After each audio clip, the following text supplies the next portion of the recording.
What is going on, everyone? I hope you're having a wonderful Thursday. This is Cinema Buzz on KCYP 97.7 The City, where we talk about movies and the latest film buzz that have been making the headlines.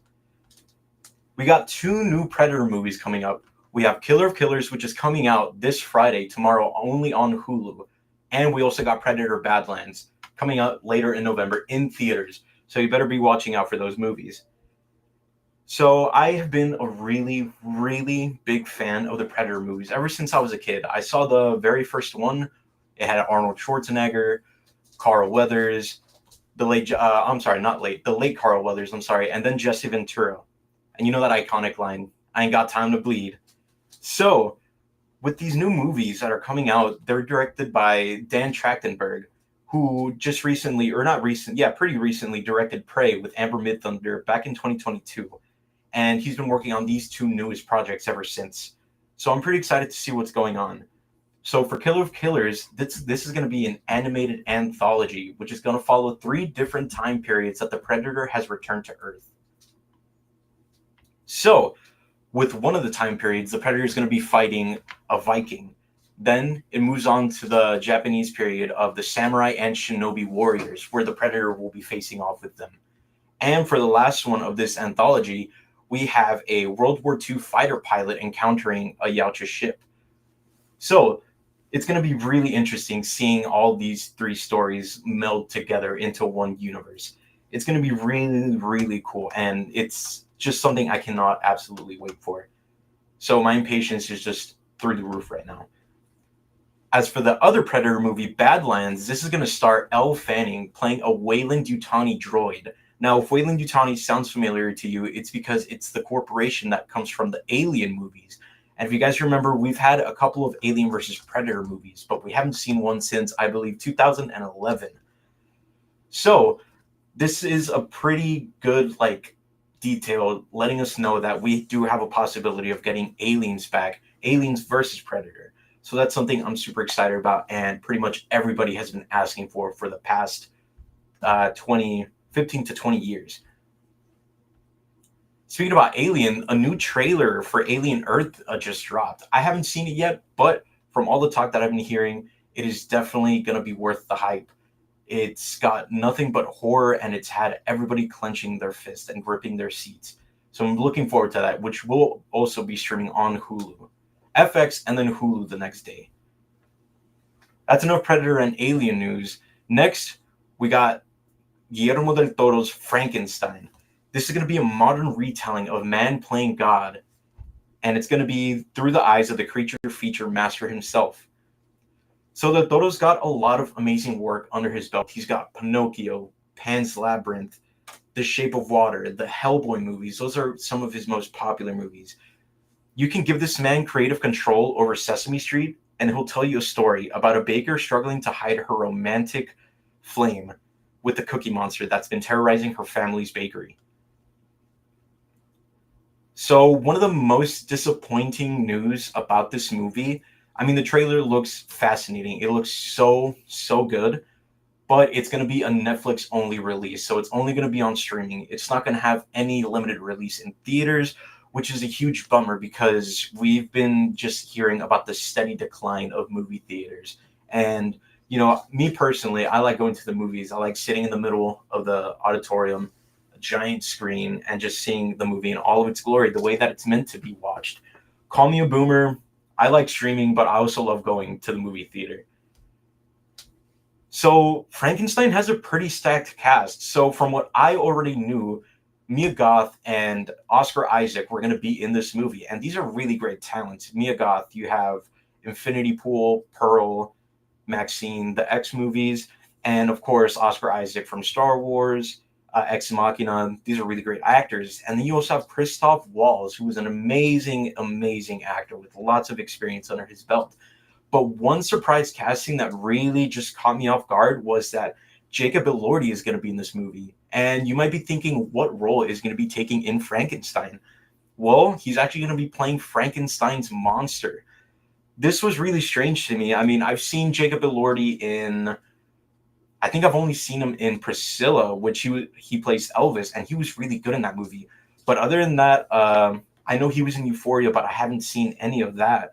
So I'm really interested in seeing where Jacob Elordi takes this role. He definitely has the height when it comes to physicality, and you get to see a little bit of that in the trailer, and his voice sounds absolutely terrifying.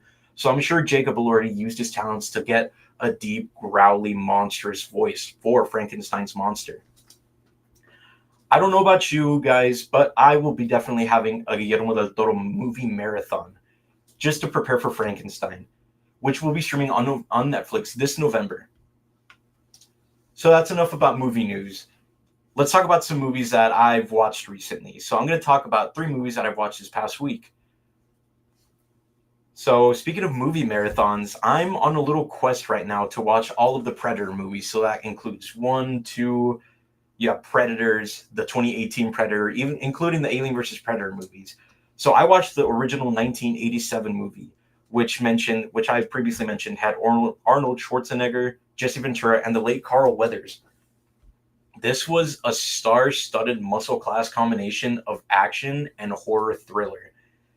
It was just really cool to see all of these like 80s action scenes. Like, it was cheesy at the very beginning. You have that scene where Arnold throws a machete at someone towards the wall and he says stick around. Like, that was some of the corniest line delivery that I ever heard, but it was so 80s, and it just brought me back to, I'm not an 80s baby, but I saw this movie like in 2007. I was a young kid, so I just really really loved this. And of course, you can't forget that iconic line from the wrestler Jesse Ventura, I ain't got time to bleed. He doesn't have time to bleed, but he definitely has time to start unions in the WWF. What a wrestler, man. So after watching the movie, you definitely see some of its faults. I mean, it was new technology that they were working with, especially when they were using the Predator and his active camouflage. This is something that we've never seen before. And there was definitely some hiccups in the movie, but other than that, I think this movie was just absolutely perfect. And it still holds up today. So I'm going to give Predator 5 stars out of 5. The nostalgia definitely played a little part in this review, but I mean, the action combined with the horror elements and the thriller, put in a jungle setting with people you think are invincible, it just turns into a game of cat and mouse, which is a really unique twist at the time. Another movie that I saw recently, Lilo and Stitch. And no, I'm not talking about the new live action remake. I haven't seen any of the remakes, if I recall, of the live action Disney remakes. So I wasn't really interested in this new one. So I decided to watch the original animated one that was all hand drawn. So this was definitely a really great watch. It's been a while since I saw this movie, but it's the exact same way as I remember it. Stitch was hilarious. The banter between Jumba and Pleakley, they were probably my favorite characters in the entire movie. They sort of remind me of that old married couple that just can't stand each other anymore. You know, you have Jumba calling Pleakley his ugly wife, that she's always been this way, and Pleakley's just ignoring him. And, you know, they just have really good chemistry. And I really want to see what the voice recording booths sounded like when Pleakley and Jumba's actors were rehearsing their lines.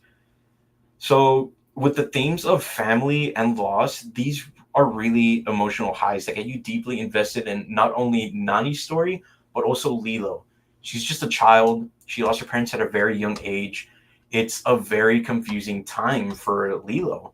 She doesn't know what loss is. And with her older sister, I mean, sure, she's her older sister, but when you realize that she's only about like 17, 18 years old in this movie, you realize, like, oh my God, they're both kids. Having Nani struggle to have child services trust her in taking care of Lilo and Nani both dealing with Stitch and all this intergalactic alien stuff in the middle of it. It's just an amazing story, and I really wish Disney just kept Lilo and Stitch the way it was instead of just doing a live action remake. So for Lilo and Stitch, I'm going to give this movie 4 stars. You can really see all the passion that was put into every single frame of animation. And whether you're watching it with your friends or your family, you really can't go wrong with Lilo and Stitch. For the final movie that I saw, it's an indie cult classic, Napoleon Dynamite. Now, Napoleon Dynamite is one of the most profitable independent films ever created. It earned $46 million at the box office on a $400,000 budget. that is one huge profit. It's one of the biggest profits that the box office has ever seen, especially for an independent film. So the film follows Napoleon Dynamite. He's making his way through the living nightmare that we all know, high school. He has to deal with school bullies, making friends, and his insufferable family members at home. Napoleon Dynamite really catches the soul and heart of being a teenager. Now, from the looks of it, it looks like it takes place in like the Midwest. And being from the Valley, you can't really relate to it, but you can relate to his struggle as a growing teenager. So, apart from the setting, you understand the character. And of course, you have Pedro, who's also really funny. Kip is one of my favorite characters. I really want to see him turn into a cage fighter. I would love to see that.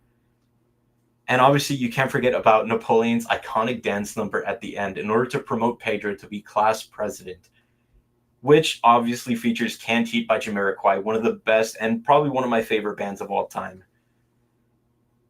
So, not only am I going to give Napoleon Dynamite 5 stars, but I'm definitely going to give Pedro my vote.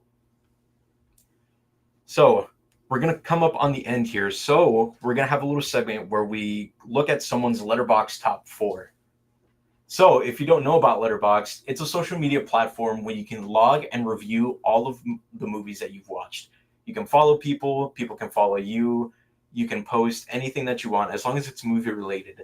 And you on your profile, you can put your top 4 favorite movies of all time.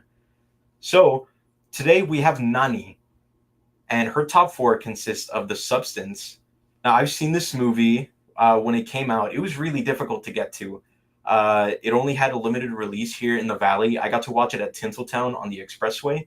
So it was definitely hard to catch this movie. But I was really happy with this. It was gory. It was scary.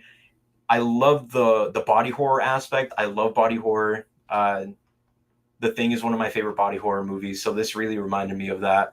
And the commentary on the lengths that people will go to in order to stay relevant, to maintain youth, to stay beautiful in Hollywood. It was definitely a really uncomfortable subject. And I think the director, Coralie Farja, excuse me if I mispronounced her name, she did a fantastic job with this movie. There was lots of shots. One specific shot with Dennis Quaid. There was a really like wide angle close up of his face while he was eating and peeling shrimp with his hands, and there was just shrimp food all over his mouth. It really made you uncomfortable in that situation. So for Nani's other movie, she has Buffalo 66, which regrettably I haven't seen, but I've heard some really good things about it. So I'm definitely going to give this a watch soon as I can find it. Another movie that she has on her top 4 is Spirited Away by Hayao Miyazaki. Now, this is probably one of my favorite Studio Ghibli movies. I just love the themes of childhood, remembering your past, and just being left out of place in a world that you know absolutely nothing of. And pretty much all I have to say about this movie is wow. It's just a fantastic movie, and it's a great pick. So finally, on Nani's 4, we have Kill Bill, and you can't really go wrong with this movie. Kill Bill is probably is definitely on my top 3 of Quentin Tarantino movies. It's one of the best revenge flicks that I've seen, and this movie is just, man, I wish I got to see it in theaters. Uma Thurman, she brings a really great level of physicality to this role. She has the flexibility, she has the strength. Her skill with the sword is fantastic. I wish there was more of it. And of course, you remember that they had to turn the dojo scene into black and white for movie theaters because it was so bloody. But luckily, in the theatrical, or I'm sorry, not the theatrical release, in the director's release, we got to see the whole scene, just a bunch of blood gushing all over the dojo. And to quote Tarantino, because it's fun, Janet. So for Nani's Letterboxd, I'm gonna give her list. I'll give her 4 out of 5 stars. She's definitely got a really great selection. Although I haven't seen one of the movies, it's still a really great pick for everything that she's chosen. So just not knowing her, seeing her Letterboxd profile definitely gives me like an idea of who she is. She's got really great niche picks here. So good job, Nani. We're coming up on the end, y'all. So do yourself a favor, go watch a movie. You can watch one at home. You can stream it at home, but preferably go out to your local movie theater, go to your drive-in, and just have fun. Take your mom, take your dad, brother, your friend, your partner, whoever you want. This is Cinema Buzz, and I'll catch you in the next one. Thanks for watching.